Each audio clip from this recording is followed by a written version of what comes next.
Pinapasok na rin ng ilan sa mga tagahanga ni Nora sa Metropolitan Theater para masaksihan ang huling pagpupugay sa kanilang idolo.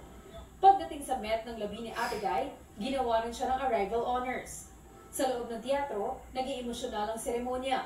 Sa pagpupugay ng bayan na pinangunahan ng National Commission for Culture and the Arts at Cultural Center of the Philippines, marami ang napaluha sa muling pagsariwa sa makulay na buhay at hindi malilimutang kontribusyon ni Nora sa industriya. Nagbigay ng testimonya ang ilan sa malalapit niyang katrabaho at kaibigan.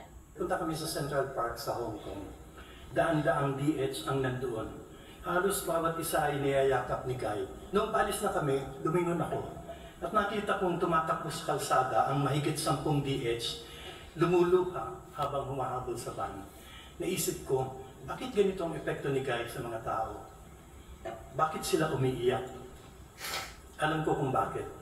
Dahil nakikita nila si Guy sa kanilang mga sarili, sila si Guy. Ikwinento naman ni Direk Joel Lamangan kung paano trinato ni Ate Guy ang mga presong kaisena niya sa pelikulang The Floor Contemplation Story. Witness ako, ko po, ilang libong preso ang pinapila niya at binigyan pera at nagalit sa akin ng warden. Direk, baka tumakas sa mga yan. Sabi sa akin. Sa ganun lang ko, tama na yun, baka tumakas. Sinabihan ko sila, hindi sila tataka.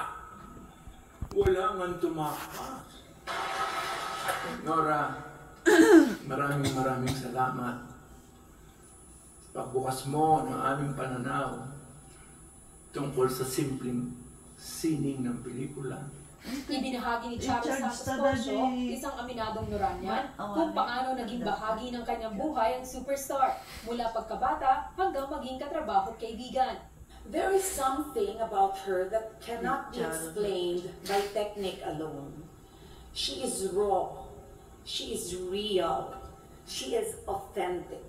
Taos-pusong pasasalamat ang tugon ng mga anak ni Nora na sina Ian, Lotlot, Matet, Kiko at Kenneth De Leon sa patuloy na pagmamahal ng sambayanan sa kanilang ina. Ang pamana po ng nag-iisang superstar ay hindi nananatili sa iisang henerasyon lamang. Ito ay patuloy nananatiling buhay sa puso at kamalayan ng sambayanang Pilipino.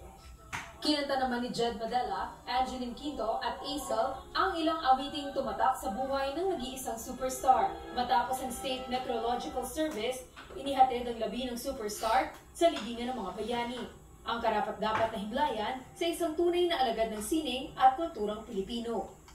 Gino Krishnan, ABS-CBN News. Inihiwa ang National Artist for Film at Broadcast Arts na si Nora Aunor.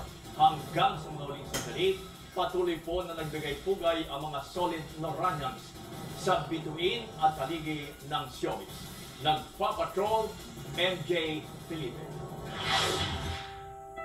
Mag-aalas 8 na ng umaga nang ilabas ang mga labi ng National Artist for Film and Broadcast Arts na si Nora Aunor sa Heritage Park sa Taguig City.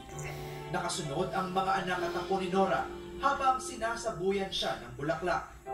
Agad na dumiretso ang karo Metropolitan Theater sa Maynila kung saan idinaos ang necrological service. Ang ilang fans, maaga pa lang nakapalibot na sa gilid ng teatro, nag-aabang kay Ate Guy. Pinangako ko nun sa sarili ko na kapag namatay siya, kahit saan siyang lugar, pupuntahan ko siya. Kasi bata pa ako, Noranya na ako. May mga pelikula yung nagbubukas ng mata at isipan, na ipapakita yung hindi pagkakapantay-pantay, yung mga cancer ng lipunan. Yun yung mga naipakita nila noon. Pasado alas 11 ang dalhin na ang mga labi ni Ate Guy sa libingan ng mga bayani. Ginawaran siya ng departure honors. Sinundan ito ng funeral procession hanggang sa lugar na paglalagakan. Nagkaroon ng final benediction at final viewing para sa pamilya bago isinara ang kanyang kabaong. Sa gitna ng taimtim na seremonya, napaluha ang ilan sa mga anak ng superstar nang marinig ang sabayang pagkanta ng fans para sa idolo.